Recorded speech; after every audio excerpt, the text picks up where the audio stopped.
waktu matahari separuh naik, aku tidak akan meninggalkanmu, Muhammad. Demi malam apabila kesunyian menyergap diri, aku mendapatimu sebagai yatim, ya Muhammad.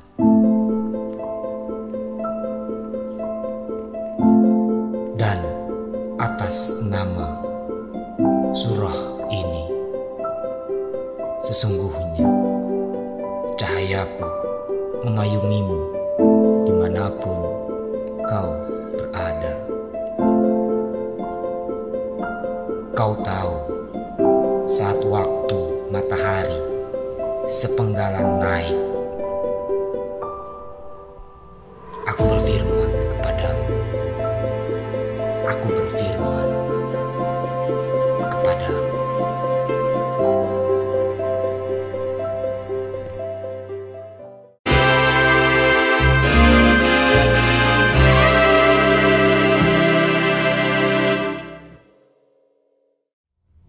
Aduh, ya buku-buku lama, Ren. Majalah-majalah tua ya gue suka. Oh, Ini mana ya? Pujangga baru nih. Ini Pujangga baru ini tahun 53. 53. Majalah sastra tertua ya.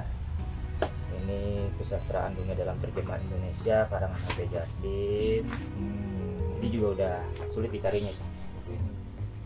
Ini salah satu buku anak baru. Nah, ini majalah sastra tahun 1963 nih. Majalah sastra, coba tanda tangan siapa coba ini? Wes Rendra. Nah, ini mungkin dulu pas gue dapet ini mungkin Rendra pernah punya ini. Emang ya. Mungkin. Ya pencarian itu. Berarti lu menjadi seorang penyair itu memang menjadi bakat, profesi atau butuh? Lebih ke panggilan mungkin. Panggilan apa? Panggilan emak sama anak ya. Gimana panggilan tiba-tiba? Panggilan emak, Rendina sini makan dulu itu atau gimana panggilan apa? Apa? Jadi penyair ya? Iya. Jadi penyair itu emang sebuah panggilan, sebuah kebutuhan, sebuah profesi atau emang Menurut gue itu puisi itu salah satu medium paling powerful untuk mengekspresikan apa yang kita rasakan. Jadi dia bukan lagi profesi, bukan lagi pekerjaan, tapi lebih ke panggilan bahwa ada sesuatu yang harus dituliskan di dalam kegelisahan keresahan manusia. Sudah berapa lama Ren lu berpuisi Pip lah gitu suara kita kenceng. Udah berapa lama sih segini? Berarti ada kali 5 tahun lu berpuisi atau menjadi seorang sastrawan gini atau? Kalau dihitung mulai sih udah hampir 16 tahun ya. 16 tahun. 2005 dari seingat gua sih dari tahun 2005. Tahun 2005 Pas gua masih kelas 2 SMA. Alia pesantren. Oh, di Alia Pesantren udah mulai pertama kali lu menulis puisi tahun 2005. Iya, karena pada waktu itu kan belum ada yang memulai peristiwa-peristiwa sastra tuh di pesantren gue ya. Dia apalah kan lebih condong ke Quran ya. Oke. Koi. Tapi gue mengambil jalan yang lain itu. Gue gue menjadi seniman penyair. Ketika gue pertama kali nemuin buku Khair Anwar di toko buku Dapas dan Jaket. Ketika gue nggak menang lomba baca puisi pada waktu itu, gue sedih ya. Ya mas sedih lah. Terus gue tapi emang lu biasa sedih ya? penyair ya. Lu puisi dalam anjir. Terus tidur lagi. Jadi pas gue ada perlombaan sama temen gue itu lomba baca Quran, Qiraah. Nah satunya lagi temen gue ini lomba kaligrafi. Mereka juara dua-duanya pas pulang dari itu di Al-Maksum acaranya waktu lombanya. Al-Maksum. Nah pas lomba baca puisi dan nulis puisi kan gue ya waktu itu yang di perwakilan nggak juara men. Terus Ya gue sedih kan, gue akhirnya nggak pulang duluan, mereka pulang duluan teman-teman. lu nggak pulang ke pesantren tuh? Gue nggak pulang ke sana sampai jam abis isya.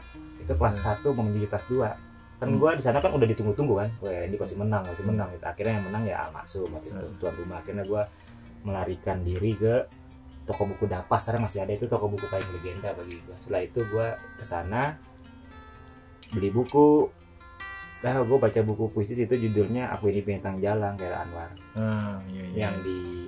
Yang dieditori sama Pak Musuk NST. Itu gue nonton buku. Nah disitulah sebenarnya gue merubah. Akhirnya gue pulang dari Rancaikek, kenapa jalan kaki bro. Karena kan gak ada ongkos. Karena mereka panitia udah pergi kan. Panitia yang ngongkosin gue udah pulang. Lu punya uang beliin buku. Lu jalan kaki akhirnya. Gue lewat rel tuh. Iya. Ke Nagrek, tapi kata orang-orang di situ nggak boleh karena ada tata kereta. Kalau gue lewat jalan raya kan akan lihat banyak, akan terlihat kiai gue, nggak kiai gue pasti akan ngeliat kan santri ini gitu kan. Kira gue menunggu malam untuk pulang ke pesantren.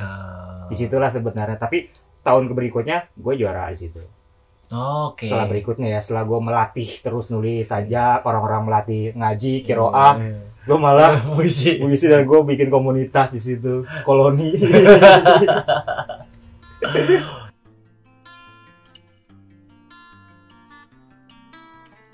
Tapi kalau ngomong-ngomong masalah sastra, tapi bukannya Al-Quran itu sendiri sastra? Iya. Itu karena gue dulu pernah mondok di pondok pesantren Al-Quran ya. Ya itu bahasa yang sangat sastrawi ya, bahasa yang paling puitis dan paling bisa dinikmati. Bukan hanya orang yang tidak mengenal Al-Quran, yang bukan hanya orang yang mengenal Al-Quran, tapi orang yang tidak mengenal Al-Quran pun pasti akan tersentuh. Misalkan saat Umar bin Khattab ya kan, saat dia mendengar surat At-Taha, itu kan sangat legendaris tuh. Dan sedangkan pada waktu itu Umar posisinya masih belum beriman gitu tuh. Kenapa Umar waktu itu tersentuh? Karena Umar pada waktu itu termasuk orang yang pengetahuan tentang bahasa dan sastra Arabnya cukup tinggi. Jadi dia berpikir, ini kok Al-Quran bisa menyentuh saya lewat bahasa, lewat kata-kata ketika dibacakan oleh salah satu keluarganya di rumahnya itu dia tersentuh. Kenapa dia tersentuh? Karena Umar pada waktu itu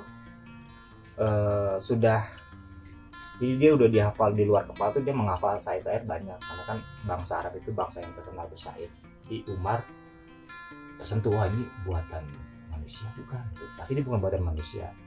Ini pasti buatan yang maha kuasa gitu kan. Pada itu posisinya Nabi Muhammad sedang menyebarkan. Jadi dia langsung ke rumah Nabi Muhammad. Tapi dampak dari cerita tadi yang lu cerita itu emang lu pun tersentuh kayak gitu atau gimana? Bagi lu sastra itu apakah seperti itu juga Al-Quran? Kata-kata itu kan cong gini nih kata-kata nih. Ini agak serius ya gue ngomong.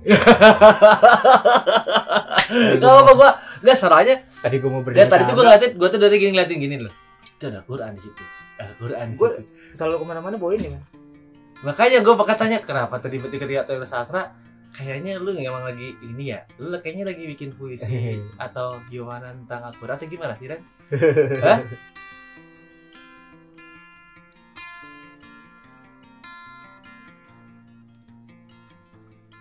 Ada sesuatu yang sedang gue kerjakan selama hampir sebenarnya sih udah 3 tahun terakhir ya. 3 tahun dari karir lu terakhir itu. 3 tahun terakhir gue sedang kembali menyelami gitu aja sebenarnya sih. Bagi gue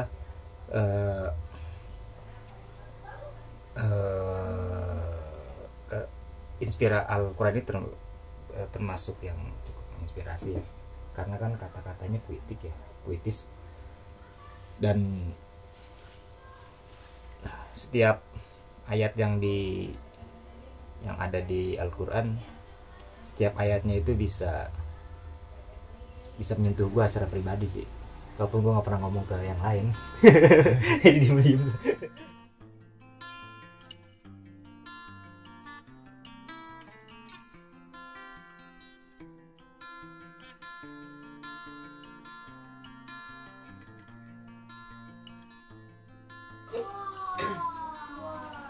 Bro, kita ngopi tuh, bro. Ada kopi ya kita sekarang. Ngopi. Oke. Ini kopi buat lu dengan gelas Pusat Pembinaan Bahasa dan Sastra. Iya. Pas banget. Promo. Iklan sejenak. Gimana? Coba ya. Ya, coba. Mantap. Ren. Gua tadi baca majalah tentang Pusaran Sastra Bandung Raya dan sebagainya. Ini semuanya emang buku-buku seniman ya, jurnal seniman atau? Ya, itu semacam catatan peristiwa ya, Cong ya. Ini tuh ya. Nah, catatan peristiwa tentang pertunjukan, tentang teater, tentang seni rupa, tentang puisi, tentang tari, tentang seni tradisional yang ada di Bandung. Oh gitu. Berarti lu tidak langsung lu mengarsipkan semua ini atau ini hanya lu dapat dari loakan? Itu referensi gua untuk menulis tentang kronik sastra di Jawa Barat. Oh gitu. Ya ini masih waktu gue banyak tuh. PR dari tahun 80, gue punya koran PR dari tahun 80 sampai tahun 2021. Nah, ini arsip-arsip PR gue tuh. Kan? Nah, ini gue lagi mengarsipkan, Jong. Itu. Nah, itu liputan gue di PR waktu itu. Tentang kronik yang sedang gue susun di tahun 50, bro, sampai tahun 2020. Sekitar 80 tahun. Gue pengen nanya dong. Apa? Penyair gitu ya. Gue pengen tanya soal penyair. Sejarah penyair itu kayak gimana sih? Kok dia bisa ada gitu? Jadi misalkan gini, kenapa posisi penyair cukup bagi gue juga penting ya di muka bumi ini. Penting kenapa? Karena dengan berlandaskan sejarah di masa-masa penyebaran Islam dan turunnya Al-Quran. Bisa gini, saat Nabi Muhammad hijrah ke Madinah, kan hijrah tuh, onta kan? Emang ada mobil BMW? Belum lah. Naik onta kan? Onta itu puitis loh, di antara padang pasir ya. Nah, itu turun. Ini gue cerita dulu sedikit ya. Oke. Turun. Kemudian yang ditanya pertama kali di masyarakat Madinah pada waktu itu sama Nabi ditanya penyair yang paling dihormati dan yang paling dikagumi siapa nih? Dan Nabi kan tersebutlah nama Hasan bin Sabit. Hasan bin Sabit ini istilahnya tokoh penyair di Madinah gitu.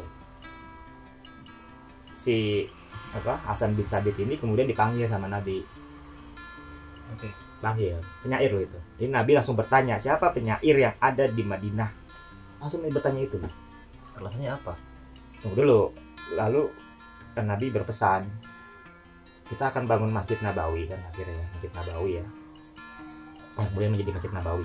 Itu tuh Nabi meminta Hasan bin Sabit untuk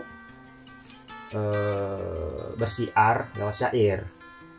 Dibuatlah mimbar yang kita kenalnya sekarang nih, yang buat salat Jumat, yang pendakwa itu tuh awalnya itu dari catatan sejarahnya itu tuh mimbar itu buat penyair untuk membacakan puisinya untuk menyemangati kaum muslimin untuk pergi berperang gitu tuh, untuk menyemangati mungkin waktu itu sebagai media, makanya gue bilang sebagai media powerful gitu tuh, sebagai yang media penyemangat. Makanya sama Nabi dibuatin mimbar khusus buat penyair bernama Hasan bin Sabit. Lu bayangin aja coba sehormat itu gitu ya Nabi ya sama penyair itu ya. Karena kan Nabi juga menyukai puisi ya. Sewaktu kecil kan beliau sering melihat puisi-puisi yang ditempelkan di Ka'bah itu tuh, disebutnya puisi penyair dari penyair Al-Mu'allaqat. Jadi Nabi sering dulu tuh, di zaman dulu tuh pas Nabi masih kecil, tawaf itu tuh, kalau orang tawaf ke Ka'bah itu tuh ada penyair yang baca puisi saat itu. Jadi puisi dia belum muslim kan? Belum. Puisi-puisi itu ditempel-tempelin gitu tuh, Jong. Tuh. Makanya tanda titik dan harkat itu ada sumbangsi dari penyair yang bernama Abu Aswad ad-Du'al itu. Jadi bagaimana kemudian Allah mengabadikan kan asy'ara itu. Suara ya. Dahsyat tuh. Ya. Profesi salah satu profesi yang diabadikan sama Allah. Asy'ara. Dahsyat itu. Dahsyat itu. Itu karena bentuk penghargaan ya mungkin ya Allah ke para penyair yang telah berjuang sama Nabi di masa-masa sulit itu kan.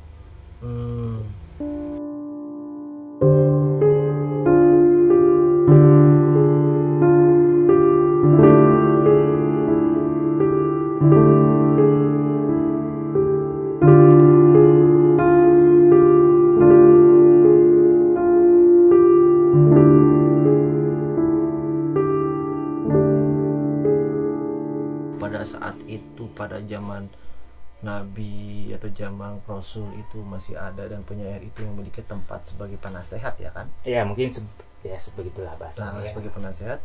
Tokoh publik mungkin. Ya. Seleb. Kalau sekarang itu di mana posisinya para penyair itu ya? Di dunia ketiga ya, kita hidup di dunia ketiga. Coba bentar, dunia ketiga itu maksudnya gimana? Ya kita hidup di dunia di mana Indonesia dan Asia Tenggara itu dianggap sebagai dunia ketiga yang dalam posisi ekonomi gitu tuh. Di Indonesia ya, khususnya di Asia Tenggara. Kita misalkan kalah jauh dengan dunia satu itu kayak Eropa, Amerika. Nah, kenapa misalkan karya-karya puisi Indonesia misalkan kan kalau di luar negeri itu dia nulis buku lalu diterjemahkan ke dalam berbagai bahasa kan. Iya. Karena akses Translator. dia punya agen gitu tuh, agen sastranya cepat gitu pergerakannya ya, karena didukung oleh ekonomi yang kuat.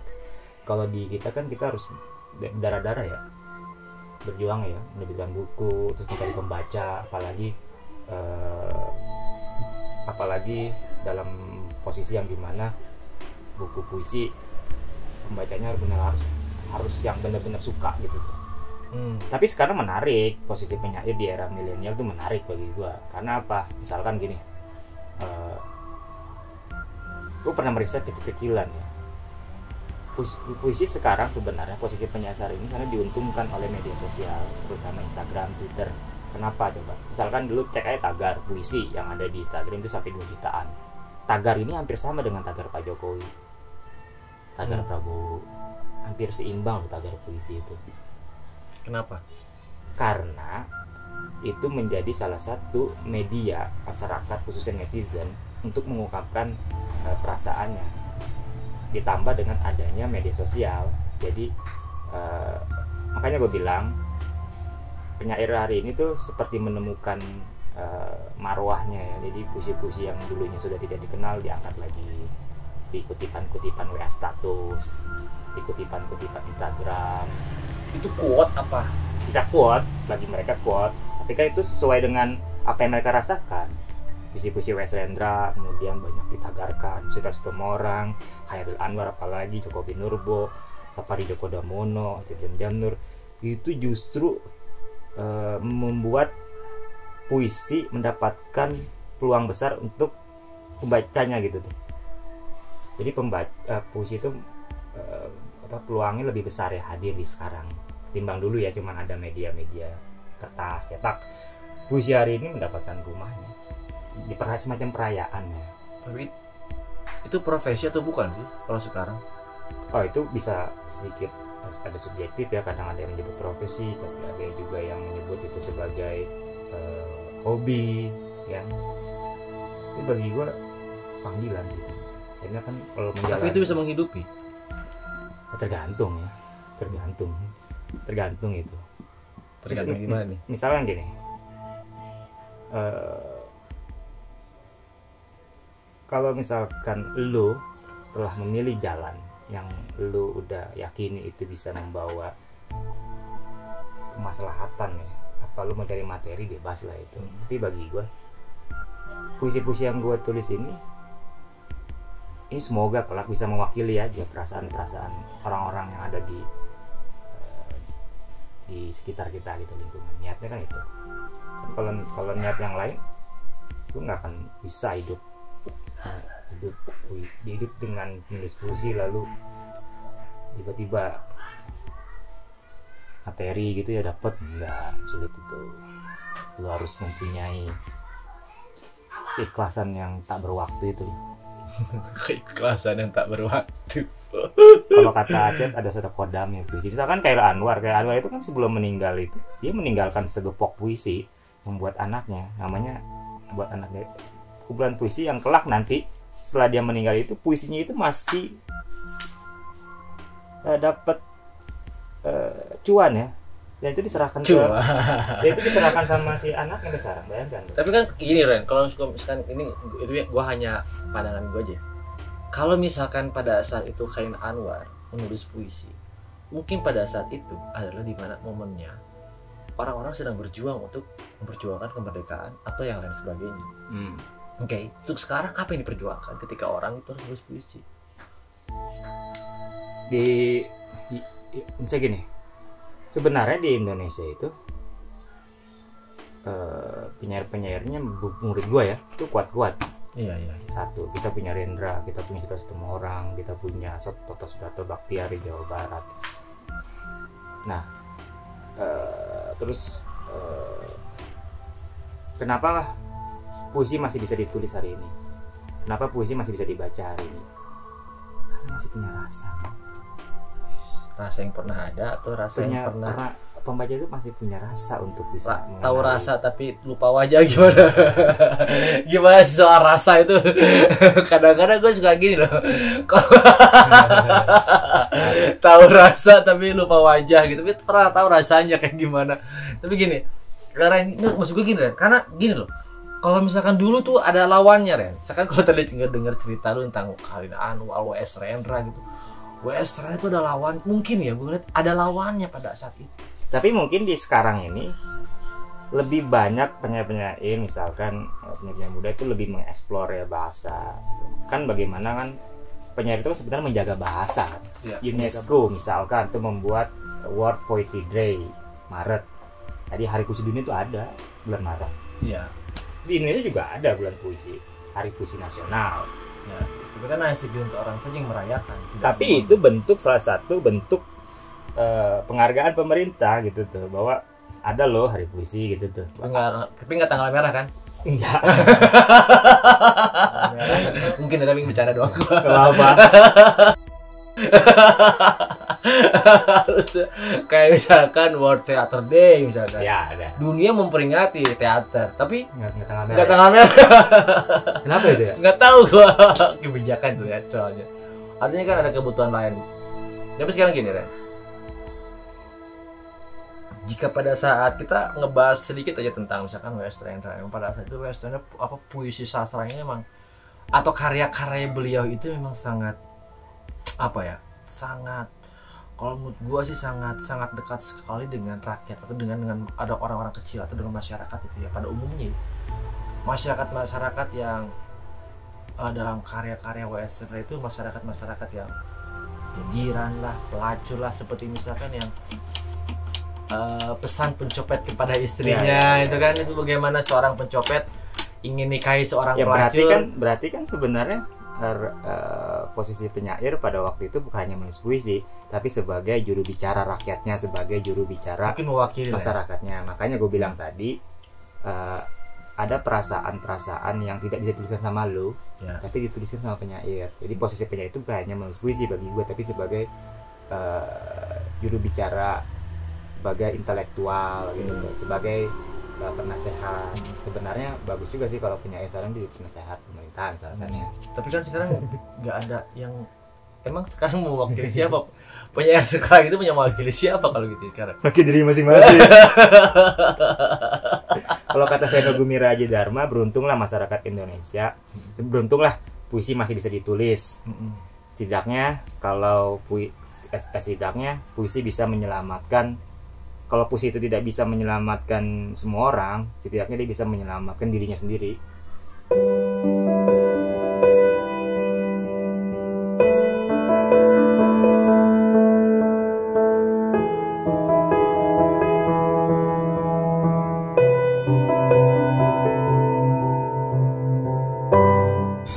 Tapi lu sekarang udah punya karya belum? Yang baru udah keluar mereka. Ah, lihat punya ada nggak? Rusuk Pujangga. Di mobil. Di mobil. Ada di mobil nanti. Tapi karya-karya lu sekarang ini lebih pada kemana? Yang terakhir yang lu sedang terakhir lu kerjain itu? Gue lagi bikin karya ilmiah yang gue bilang tadi. Enggak, maksud gue karya yang sebelumnya yang udah lu terbitin. Pelukan Rusuk Pujangga. Itu lebih dominan. Lu sebenarnya lagi mikirin apa sih dalam karya itu? Lebih ke, kalau secara pribadi sih gue lebih mengeksplor ya bahasa-bahasa yang dari masa lalu 1930 ya, bahasa-bahasa zaman-zaman Pujangga baru. Sebenarnya gue lagi mengeksplor itu dengan mengambil setting Jawa Barat settingnya gitu tuh. Ya, terlalu banyak banyak sekali tempat yang menjadi salah satu background untuk Buah Batu kan ada pikiran-pikiran. itu latar romantis lah gitu. Tapi terserah pembaca lah. Menunggu di taman ya kan. Itu mah terserah pembaca lah. Gue udah nggak punya tanggung jawab lagi membela itu kan, karena dia sudah menjadi pembaca. Toh kalau gue bisa, gue harus datang ke rumah lu, ketuk-ketuk pintu, maafin kalau buku puisi gue tidak bisa menyelamatkan jiwa. Maafin, bisa gue ketuk-ketuk pintu gitu. Tolong, hujan-hujan gerimis gue datang tuh, maafin buku gue nggak bisa menyelamatkan jiwa. Tapi kan kembali lagi ke lu tenang gitu. Berarti bukan milik pembaca dong kalau gitu, Mbak. Iya, kalau misalkan kalau gue minta maaf kalau nggak bisa mewakili perasaan gitu.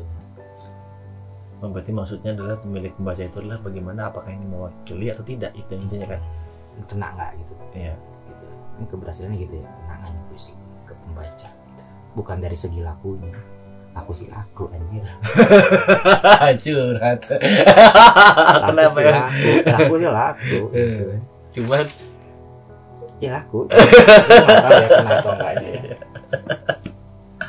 Gitu. Tapi tuh kayak kopinya coba. Ya bikin dulu. Aku banget tuh. Ngomong sama gua. Serius Jadi di puisi itu siapa orang-orang yang selalu tulis yang menjadi inspirasi lu dalam puisi-puisi itu siapa aja? Biasanya kan seorang penulis itu ada inspirasi ketika dia menuangkan sebuah kata-kata dalam kertas dan pena gitu ya. Siapa sih inspirasi yang paling apa ya? Yang paling menurut lu tuh paling luar biasa gitu, yang menginspirasi? Banyak ya. Salah satunya aja. Lingkungan misalkan alam yang ada di Jawa Barat, tanah Priangan bagi gue tuh puitis tuh.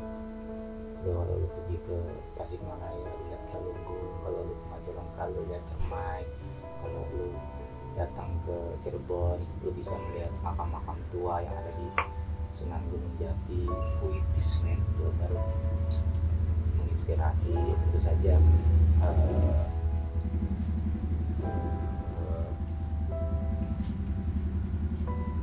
Itu satu. Yang kedua, istri gua menginspirasi, aktor gitu, dalam dibalik inspirasi gua ya. Bagaimana seorang penyair itu melibatkan seluruh perasaannya gitu ya untuk orang yang dia cintai. Itu yang gua rasakan. Makanya puisi gua agak romantik bukan romantis ya. Cuma mengambil latar Priangan, latar Priangan, semangatnya, marwahnya, objeknya misalnya subjeknya sosok yang kita cintai gitu. Itu menjadi poin dalam puisi itu. Gua nggak bisa bohong dalam dua hal. Tanya dong apa coba? Enggak, gue mau nanya. Apa? Aku cuma nggak bisa bohong dengan dua hal, dalam cinta Dan puisi. Jadi apa yang gue tulis kejujuran gue. itu lamaran lu. Itu lamaran lu. Itu lamaran lu bukan? Iya lah. Kayak gitu men. Oke. Kenapa dua hal itu saja yang nggak bisa lo berbohong? Berarti yang lainnya bisa dong? Ya enggak juga. Enggak juga. Itu kan filosofis aja. Kalau gua ini punya itu harus mengungkapkan perasaan dengan jujur ya. Kalau nggak jujur ketahuan itu. Lu tuh sebenarnya sosok yang paling serius loh Ren dalam sebuah seniman anak muda ya tahun-tahun sekarang Jujur ini. serius lah orang kok buku-buku buat tua-tua gini Lo lah. iya buku, tapi lo sebenarnya lo tuh kocak nih ketika kalau ngomong berdua sebenarnya lo begini loh sebenarnya. Tapi lo tuh kalau semua orang tuh tegang, orang tuh jadi ngeliat tuh sungkan, terus penting muncul karisma sih. Tapi sebenarnya lo nggak gitu juga kan, di sini lo nggak gitu juga sebenarnya, nggak gitu lo, nggak lo sebenarnya. Ada sisi di mana tuh bisa ngebanyol gitu. Ya bisa lah. Tapi lo bukan pemain komedi kan?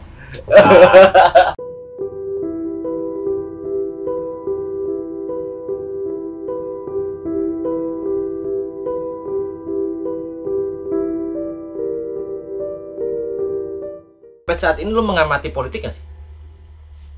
Tentu saja lah, gue terakhir nulis di PR itu mengkritik Muldoko sama AHY yang dimuat di kolom opini PR. Gue masih mengikuti karena bagi gue, karena gue penyair, jadi perangkat gue bisa nulis itu bisa gue salurkan ke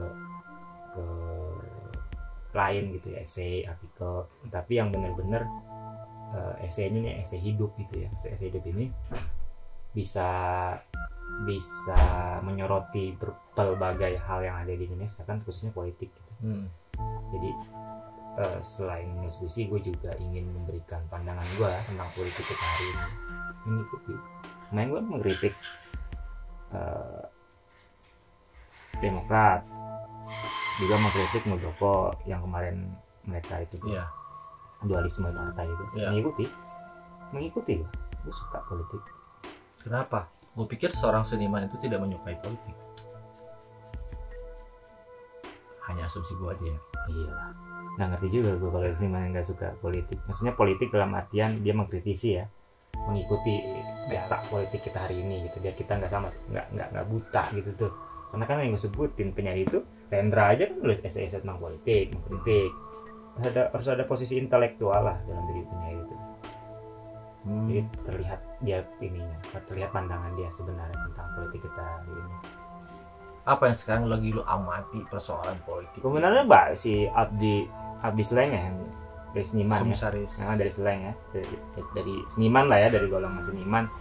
Memang latarnya dia itu kan latarnya seniman ya, dan kemudian dia jadi komisaris kan independen ya.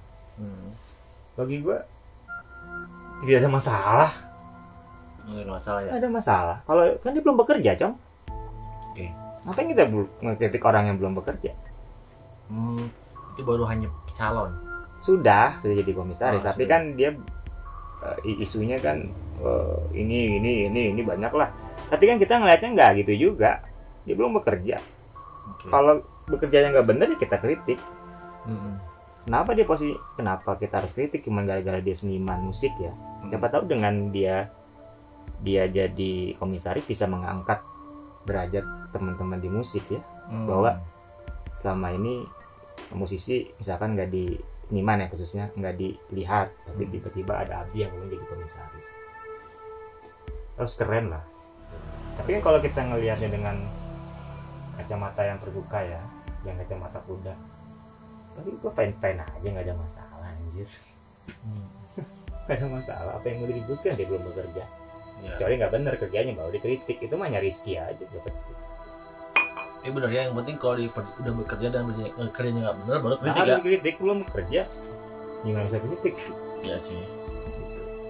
Gitu ya. Apa yang menjadi obsesi lu dalam sebuah karir politik dan syair? Politik? Iya. Sebenarnya gue nggak terlalu obsesi sama politik. Nggak terlalu. Gue cuman mengikuti perkembangan politik hari ini biar gue tidak gampang dibohongi tentang berbagai isu-isu yang berkembang. Maksudnya kan kalau misalkan gue nggak ngikuti politik, gue bisa tertipu kan dengan hoak-hoak yang berkembang. Iya. Kasus misalkan yang kemarin yang rame nih, Puan Maharani versus Ganjar Pranowo. Oh, yang soal iya kan, undang itu ya. Capres itu kan. Itu kan kita harus mengikuti ya, mana yang benar mana tidak. Kan dalam politik dia tahu mana kebenaran dan mana kesalahan. Ini seperti kata pisau ya, sulit untuk menerjemahkan mana yang benar, apa Puan, apa Ganjar Pranowo. Tapi kalau kita mengikuti, kita baca terus perkembangannya, ternyata mereka punya kebenaran masing-masing gitu tuh. Asik juga itu. kalau misalkan mereka berdua punya kebenarannya, lalu mana kebenaran mutlaknya? Sulit. Sulit ya. Nah, Jadi abu-abu sulit. gitu. Tapi kita hidup di era dimana media sosial hidup, media cetak juga memungkinkan kita untuk melakukan kritisi, dan kemudian juga ada undang-undang IT. Itu asik aja gitu. Undang-undang IT. Maksudnya kita hidup di lalu lintas itu tuh, kita hidup di lalu lintas itu, di era-era itu kan, kita hidup generasi itu, kita hidup di era ketika Jokowi menjabat, Prabowo yang mencalonkan, kemudian ada isu-isu hoax sana sini gitu. Masa ya kita diem aja melihat itu? Nanti kita bisa ikut-ikutkan sama yang namanya hoax. Oh gue bener nih, ternyata salah. Nah pembacaan itu harus mutlak, yang pembacaan terhadap berbagai berita yang berkembang. Kalau kita hanya itu ikut-ikutan aja, ribet aja. Ribet sih ya. Kan terlalu dibikin rumit ya. Padahal kalau emang bisa buat simpel, kenapa harus dirumitkan? Ya kan, kita ini juga harus mengikuti gitu ya. Mengikuti. Jangan nggak buta-buta tuh ya. Iya. Nggak harus gibah ya. Oh ini bener nih, salah, nggak gitu juga. Tapi apa pandangan lu secara kalau misalkan secara sastrawan ngelihat pandangan masyarakat terhadap pemerintah itu kayak gimana? Lu ya, pandangan lu aja secara subjektif gitu. Lu mandang masyarakat tuh ngelihat pemerintah seperti apa sebenarnya? 50-50 sih menurut gue sekarang. Yang dulunya mendukung Jokowi tiba-tiba tidak sekarang. Yang dulunya nggak mendukung Prabowo tiba-tiba mendukung. Gitu. Kayaknya tuh kayak kok jadi gini? Kok jadi gini? Saya kesini aja, jadi gitu mungkin atau gimana? Sebenarnya semua kembali ke diri mereka masing-masing ya. Kan gue bilang ya, kalau kita mengikuti peta global ya, seluruh dunia ya, kita baca geopolitiknya, perkembangan ekonominya gitu tuh, banyak yang kemudian merasa pemerintah hari ini misalkan tidak berpihak sama rakyat. Kan sebenarnya pemerintah itu sebenarnya ingin menyeimbangkan aja kan, sebenarnya menyeimbangkan arus global yang sekarang lagi berlangsung dengan kondisi Indonesia saat ini. Misalkan kita ambil contoh, ada yang menolak divaksin, ada yang mau divaksin. Ini aja sudah pecah gitu. Kenapa itu bisa pecah? Karena pemahaman kita terhadap vaksin itu tidak sampai sempurna ke dalam kepala masyarakat, lubuk masyarakat masing-masing. Kenapa itu nggak bisa masuk? Kitanya juga tidak mencari tahu, hanya menerima berita-berita yang berkembang. Kan kecerdasan masyarakat itu hari ini bagi gua harus melihat secara utuh, secara bulat. Kan pemerintah misalkan sudah menarikkan vaksin banyak tuh, tiba-tiba ada yang menolak karena ada kasus ini, kasus itu. Ketakutan itu muncul kan. Ini sebenarnya tugas pemerintah untuk meyakinkan itu. Tugas pemerintah untuk meyakinkan bahwa ini semua untuk keselamatan bersama, tapi tiba-tiba dia menolak. Pembacaannya belum bulat. Itu apa jangannya itu hoax? Apa benar yang terjadi tapi kondisi tubuhnya memang nggak bisa menerima, lalu dia meninggal gitu karena divaksin misalkan. Pembacaan intelektual sangat dipentingkan di era sekarang begitu. Karena kalau nggak kita bisa masuk ke jurang hoax. Pemahamannya dan bisa memilah persoalannya, harus bulat, memilah informasi ya. Jadi jangan langsung gibah deh. Iya sih. Berarti tugas lu sebagai penyair atau emang tugas kita semua? Tugas hari ini dan tugas masa depan.